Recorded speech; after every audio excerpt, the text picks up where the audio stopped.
महादेवाचं रूप आणि ब्रह्मदेवाचा गर्वहरण.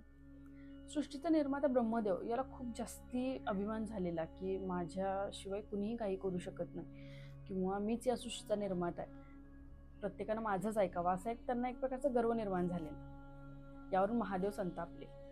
त्यांनी एक विशालकाय अग्निस्तंभ स्थापन केला आणि ज्याचं की टोकही सापडत नव्हतं आणि तळही सापडत नव्हतं. ब्रह्मदेव म्हणाले की मी याच्यावरून उडून जाईन आणि याचं टोक शोधून दाखवेन.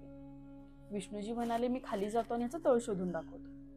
वर्षानुवर्षे उलटली, काही केलं तळही सापडेना आणि टोकही सापडेना.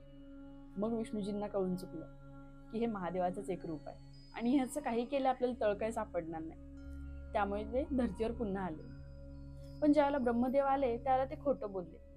एक केवड्याचं फूल साक्षी म्हणून त्यांनी दाखवलं आणि मला याचं टोक सापडलं असं ते म्हणाले. त्यावरून महादेव संतापले. ब्रह्मदेवा, तू खोटं बोललायस.